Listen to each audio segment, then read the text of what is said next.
People who ran into the weird kid from school years later, how did he or she turn out? Story 1. She moved to New York City and was one of the stars of a Broadway musical. Story 2. He was still wearing the same hoodie that he had every single day in high school, 5 years after graduation. I don't know what I'd expected, but it blew my mind. Story 3. I don't know, he keeps making edits of Drew Pickles from the Rugrats going places around town and talking in a text-to-speech voice. Story 4. I saw her at a con I was working at, where she came up to my guest and was telling him about her book that she hadn't started writing, but was due the next day and still had 10,000 words left to write. She also kept looking at her phone and dramatically sighing and saying things about how she wished her publisher would leave her alone. So still making up things to try and make herself look better. Her name? George R.R. Martin. Story 5. My friend's dad told him about a weird classmate he had. Nobody really took him seriously. When they were in their last grades, the kid decided that right after school, he'll be growing fungi instead of studying.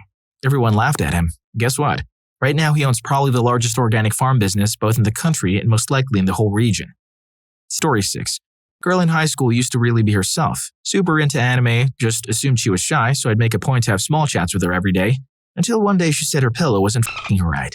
Apparently her pillow had a conscience and she used it to get herself off. Graduated a few months later. Fast forward to about 3 months ago.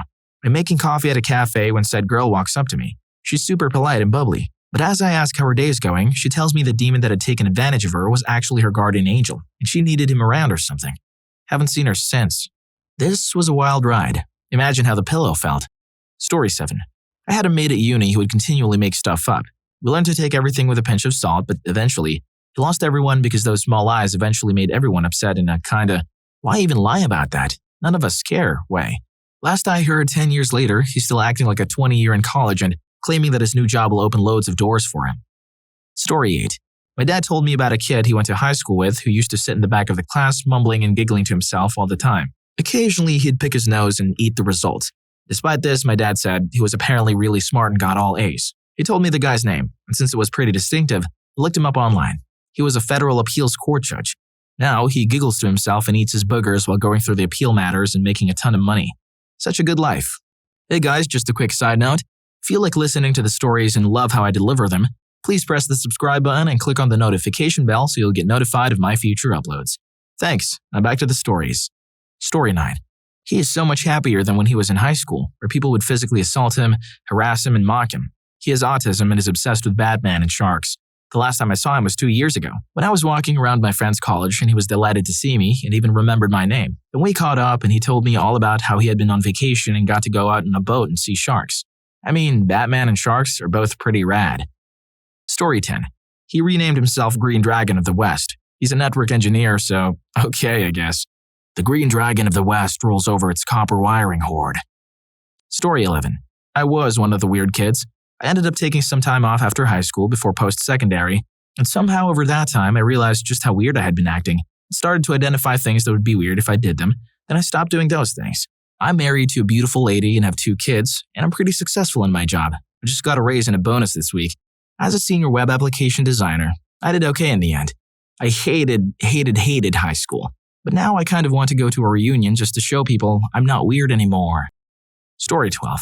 The kid in our high school was always an oddball, jutted into conversations with people to talk about random stuff like a story about him or a show. People weren't very nice to the guy.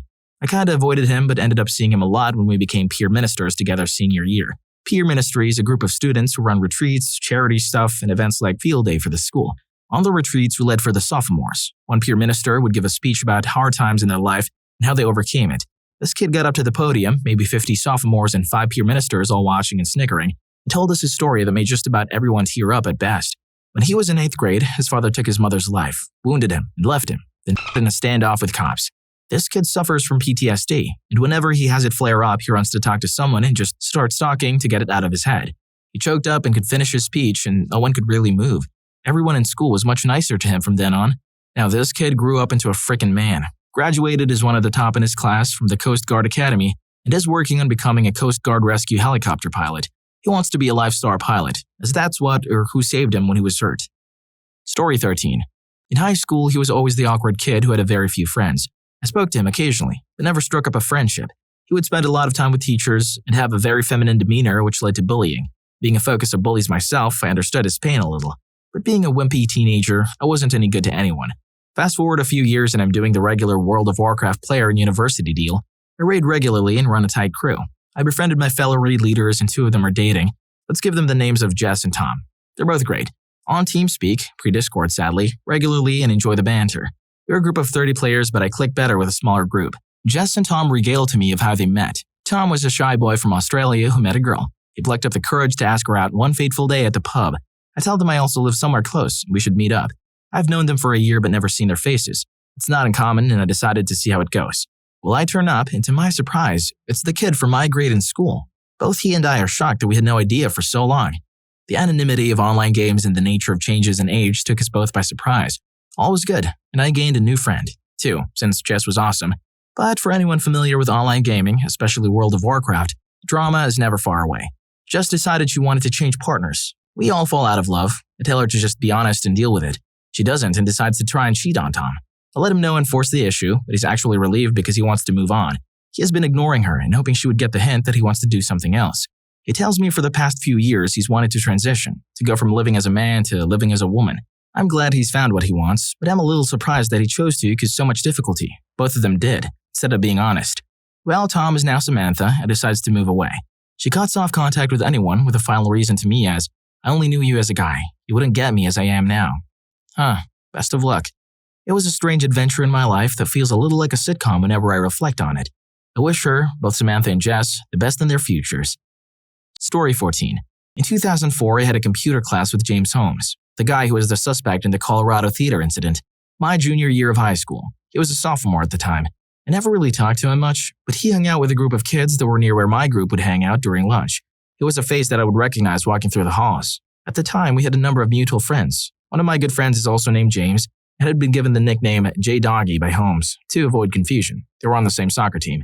Every once in a while at lunch, our groups would merge. There was one day when our groups had merged and everyone, except for one person from his group and myself, was still at our spot. I'm not 100% sure it was him, but very well could have been.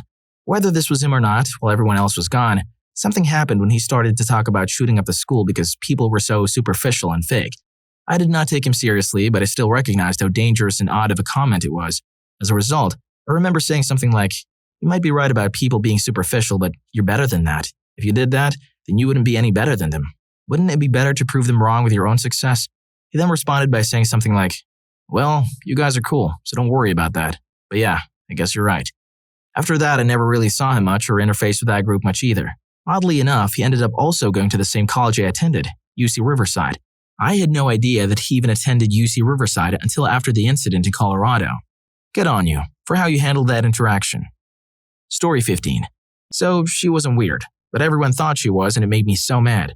So I am from the country woods of Alabama and we had a foreign student from China. I talked to her and a lot of the discussions turned into political debates about communism versus capitalism, which were never hostile between us. It was actually really informative on both sides. A lot of people listened to these debates because they happened during dead times in class. No one had anything better to do. But people saw her as weird for her views and mocked her, both behind her back and to her face. They made her start crying and she went to the bathroom to hide her embarrassment, and I had enough. I don't remember what I said or did. I don't remember leaving the room. I just remember being halfway across the school, steaming mad that we had 20 plus other students in the room, and no one could see what was wrong with bullying a girl until she cried and had to leave. No one ever said anything about her again, at least where I could hear again. The teacher called me in later that day and apologized that I had to step in because she didn't. A lot of kids got Saturday school for bullying. Anyways, she's at George Mason studying to be a doctor, last I heard. Her parents almost disowned her because she didn't make Harvard.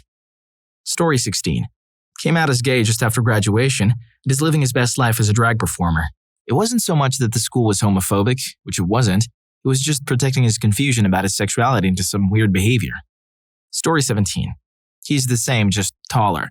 I saw him with his family at my work and finally realized that he's the way he is because of his parents. His mom took 10 minutes to decide what to order because she kept asking for oddly specific things that we didn't sell. And when she finally paid, she didn't know how to use a credit card. Story 18. A friend of mine had a class in community college a few years after graduation with a weird kid from middle school named Danny. He sells pot now and his SoundCloud rapper name is LS Dan. What a creative name. Story 19. So there was this kid that I'm pretty sure had some sort of mental disorder in my school for the first half of 10th grade. And he hung out with a couple of people in my friend group, so we talked sometimes. But he eventually got kicked out because his grades were absolutely horrible. Fast forward about a year, and I'm at a party my sister, a year older, threw at our house. And apparently someone thought it'd be funny to invite him, and I'm sort of keeping an eye on the guy, because he keeps saying he really wants to get some action with someone at the party, and is generally acting weird and desperate. A few hours pass and he's sitting on the couch talking to one of my sister's friends, and he does something I'm too distracted to catch that makes her get up and leave, which he responds to by getting up and grabbing onto her wrists and refusing to let go as she tried to pull away. So I stepped between him and the girl and told him if she wants to leave, that's that. And after she did, he just smiled proudly, bragged to me about how he kissed her neck. I promptly asked him to leave and told my friend not to invite him to anything in my house again, and I haven't seen him since. Should have punched that dude. Story 20. Last I saw on Facebook, he was following widespread panic around and enjoying his life on the road. He seemed to know a buttload of people who always volunteered to let him stay with him in any town he went to, and they were genuinely excited when he'd comment that he'd come to stay with him. So he's apparently doing which I think is so awesome. Story 21. I went to school in the late 90s. This girl always seemed off and socially awkward. Added on top of the fact that she was a minority in a mostly white school in Indiana, she was basically a complete outcast. I ran into her at a bar a few years ago, and turns out she was diagnosed with autism. It completely makes sense now. But in 90s Indiana, there was no talk of autism or related disorders. You just got labeled weird and that was that. Now she's running marathons, a spokesperson for Autism Speaks, and attending graduate school. Couldn't be happier for her. Story 22. Didn't run into him, saw him on the news. Arrested for voyeur hitting cams in public toilets for an adult video site. Another nasty underage stuff on his computer. Story 23. This guy was a huge fan of The Terminator, and that is an understatement. In between classes with students shuffling from classroom to classroom, he would proceed to take his shirt off, get into the naked Terminator crouch pose, stand up, and glare menacingly like Arnold did. This was a regular occurrence. This guy is now a professor at a prestigious Ivy League school.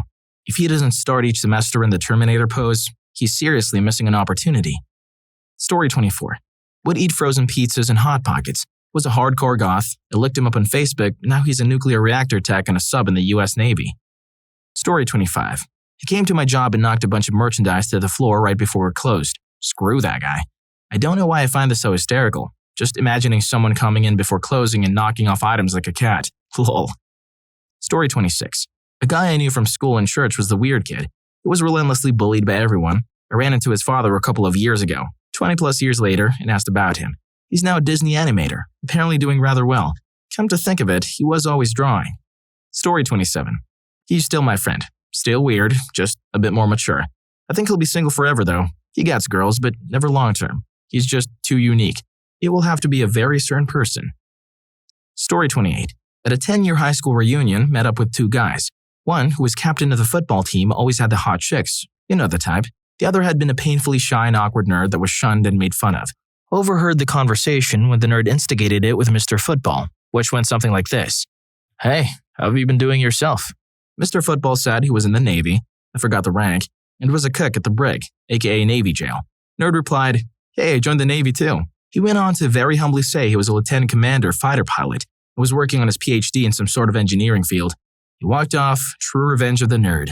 People think all the girls in football is cool in high school, but turning up like that years later is way cooler. Story 29. They were twins. The eldest of the two is in prison for several crimes. The younger is the police officer who arrested him. The weird thing is that in high school they were the complete opposite of what they are now. Met the younger last year after 7 years of not seeing them. But how did you know the police officer twin isn't really the evil twin, just pretending to be the police officer twin? Story 30. Last time I saw him, he was running across campus, although he wasn't late for class. He did this in high school all the time. I caught his attention, and we walked and chatted. He was my friend in high school. He's doing great. Weird is good. Weird hugging girl, just saw her about a month ago. She's a teacher now and living the American dream. I can tell her favorite teacher was also mine. She operates just like him. She's on a successful path. Homeboy, whose parents adopted him for the tax break, is happily married with children. He found love, and despite everything going against him, is successful. High school students have read it. Just because they're that kid doesn't mean they're not human. Be humble. We've all been that kid. Story 31. Ran into the kid who was effectively a school bully. He wasn't a physical bully, but made fun of everyone and was just mean in general. At the bank one day and didn't even recognize him. He walks up to me holding his daughter and gave me a classic white guy. Well, goddamn, how the hell are ya? This is gonna sound crazy, but he legit became the nicest guy in the world. Extremely well-adjusted, great family, great career. He invited me to go out to the driving range the following Sunday, and for whatever reason, I was inclined to go. Wound up hitting golf balls and smoking J's with him for most of the day, and had a heart-to-heart. Turns out he was terribly his entire life, and his father punished him by forcing him to stay awake all night. He was petrified to go home, so he did whatever he could to get detention. That explains a lot. Never judge someone until you've walked a mile in their shoes. Story 32. So this was the I don't talk to him unless I want to know the weird stuff type of dude. He was nice, just very weird and nerdy. He got expelled for bringing a practice butterfly knife to school in the 4th grade. It was a little thing his cousin gave him, and it was unharmful, nothing sharp, just cool tricks. He went to a school about a mile away, and we didn't see him until his freshman year of high school. He turned from the smartest, weirdest kid we knew to a normal, popular kid. He was a complete stereotype and pretended not to remember us. Then something weird happened. One day during Dad, he made a joke that sounded like the old hymn, albeit a little weirder. I think Dad snapped something in him because he got expelled again within a month for sneaking into the girls' locker room, hiding in one of the largest lockers, and peeking out through the ventilation. Before that, he was one of those people that would attend feminist marches with their liberal girlfriends. Last I heard, he was in juvie for selling substances. That was a roller coaster. Story 33. It's been 7 years and he still messages me on Facebook once a week. I haven't spoken to him or replied in 7 years, and he sends me paragraphs of text. I see it as a game now. 7 damn years. What the frick, Mark? Story 34. He owns 2 large software and electronic engineering companies, has government contracts, and is worth bucket loads. Story 35. Just saw a guy who ran with a weird crowd at my school. They were the anime and manga type crowd, but I always respected them for doing what they enjoyed. He approached me at the local gym, very polite, respectful guy always, and I found out he was working out and playing in 2 bands. I'm glad he came up to me, and I'm extremely glad he's doing what he loves to do. Let people do what they do, as they'll probably let you do what you love to do as well. Story 36. The type of weird that you wanted to have as a friend rather than not. I have a few too many stories with this kid in middle and high school. He was a kleptomaniac, had illegal, exotic, and dangerous pets, was obsessed with knives and weapons, and had no regard for normal social standards and cues. Despite him being an innately skilled entrepreneur, he was a general menace to society. I went off to college and later learned his home was raided by ATF. His father had been manufacturing automatic weapons for the Latin kings. They charged him on an unregistered gun and pot and shroom chocolates found in his room. Last I heard of him, after he got out of prison, was on a flyer for a community board advertising basic around-the-house labor, with his head superimposed in a cartoon Superman.